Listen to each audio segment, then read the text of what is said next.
Assalamualaikum warahmatullahi wabarakatuh. Sebelumnya perkenalkan saya Putri Amarwati dengan NPM 224120013 dari kelas akuntansi 22A. Pada video kali ini saya akan membahas tentang penghimpunan dana bank.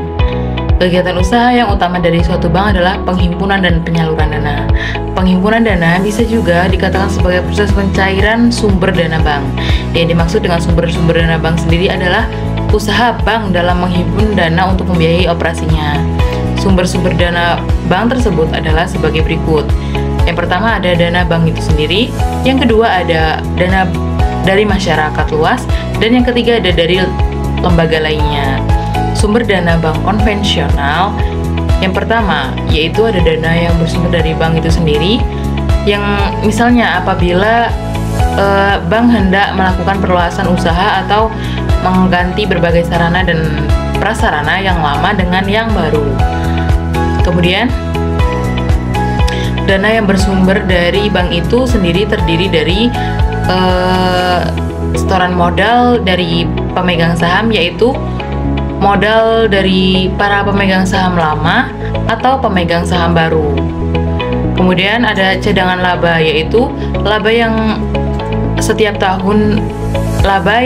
tahunnya itu dicadangkan oleh bank dan sementara waktu belum digunakan. Yang selanjutnya ada laba bank yang belum dibagi, merupakan laba tahun berjalan tapi belum dibagikan kepada para pemegang saham. Kemudian yang kedua ada dana yang berasal dari masyarakat luas.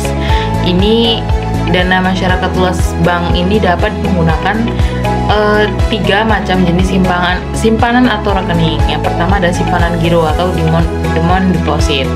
Yang kedua ada simpanan tabungan, ada saving deposit, dan yang ketiga ada simpanan deposito atau time deposit. Kemudian ada yang ketiga yaitu dana yang bersumber dari lembaga lainnya. Perolehan dana dari sumber ini antara lain dapat diperoleh dari yang pertama ada bantuan likuiditas Bank Indonesia atau BLBI, kemudian ada pinjaman antar bank, call money, kemudian ada pinjaman dari bank-bank luar negeri, kemudian ada surat berharga pasar uang atau SPBU. Kemudian yaitu ada jenis sumber dana bank syariah. Dalam menghimpun dana, bank syariah melakukan mobilisasi dan investasi tabungan dengan cara yang adil, sehingga keuntungan yang adil dapat dijamin bagi semua pihak.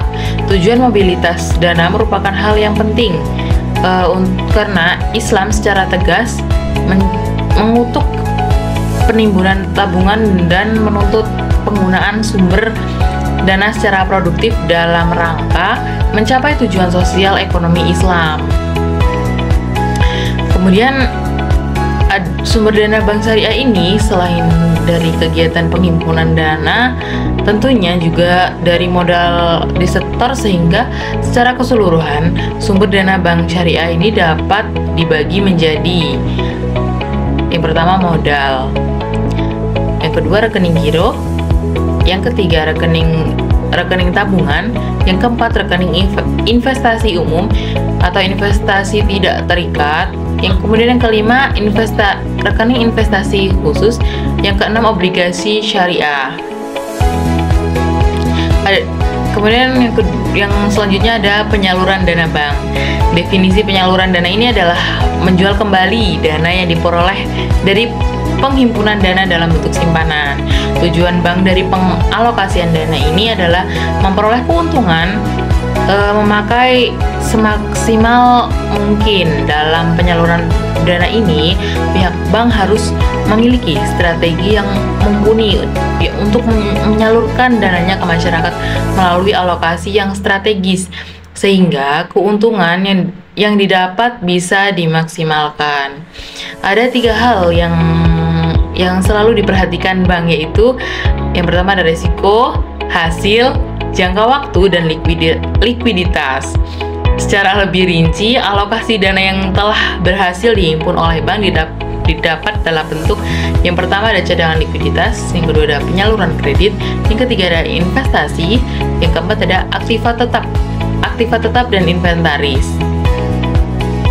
kredit bank di Indonesia. Kredit bank masa kolonial hingga masa kemerdekaan. Yang pertama, pada zaman sebelum kemerdekaan, bank dikenal sebagai Algemene Volkskredietbank. Yang kedua ada perkreditan rakyat mencakup kelompok-kelompok lembaga sebagai berikut. Ada lumbung desa, ada bank desa, dan bank kredit rakyat, bank kredit rakyat atau Volkskredietbank.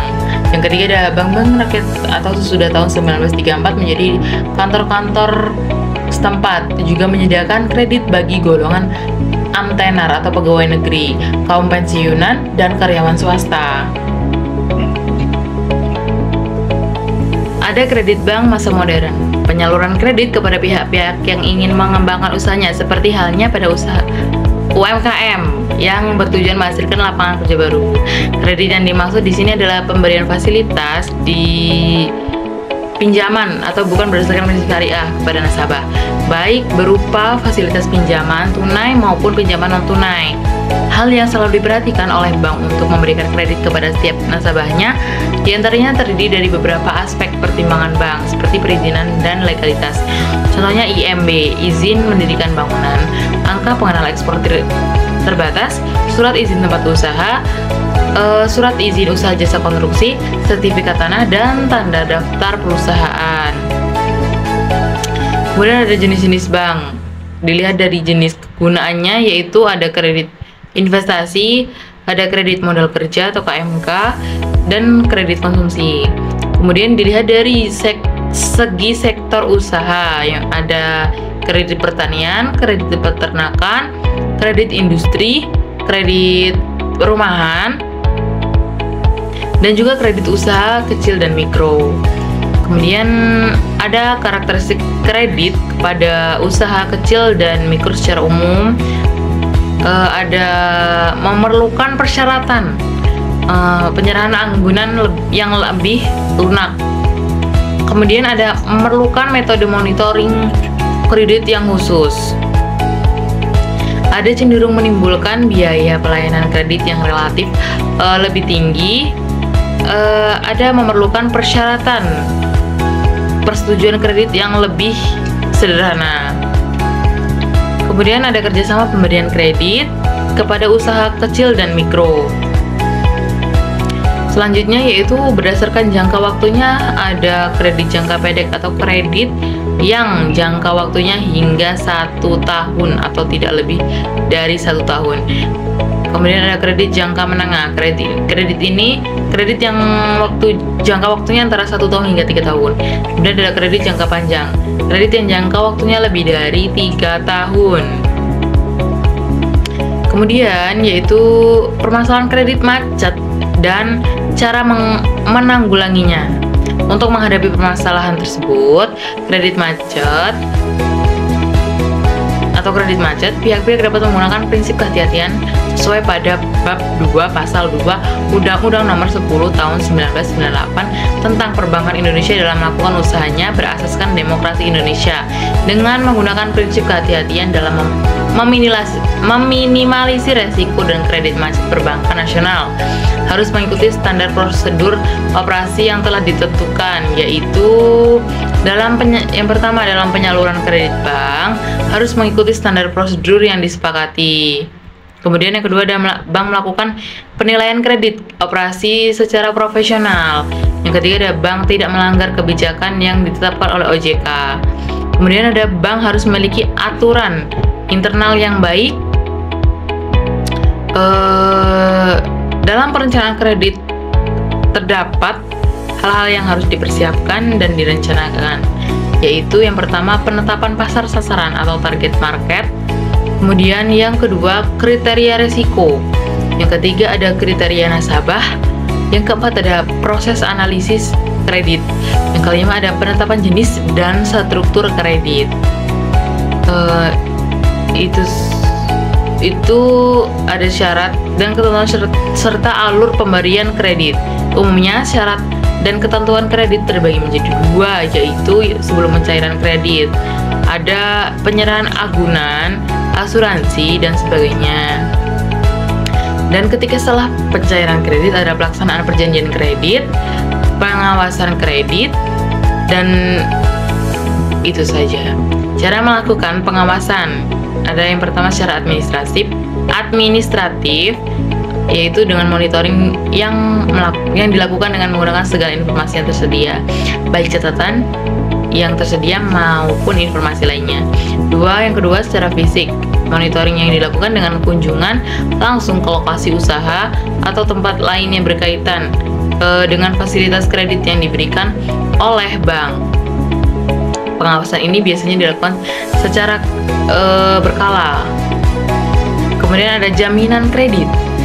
Adapun jaminan yang dapat dijadikan jaminan kredit oleh calon bank yang akan memberikan pinjaman adalah sebagai berikut. Jaminan benda berwujud, yaitu barang-barang yang dapat dijadikan jaminan seperti tanah, bangunan, kendaraan bermotor, mesin-mesin, barang dagangan, dan tanaman. Kedua, yang B, ada jaminan benda tidak berwujud, yaitu benda yang merupakan surat-surat yang dijadikan jaminan seperti sertifikat saham, sertifikat obligasi, sertifikat deposito, dan wesel. Yang C ada jaminan orang atau lembaga yang memberikan jaminan kepada seseorang yang akan melakukan jaminan. Kredit tanpa jaminan.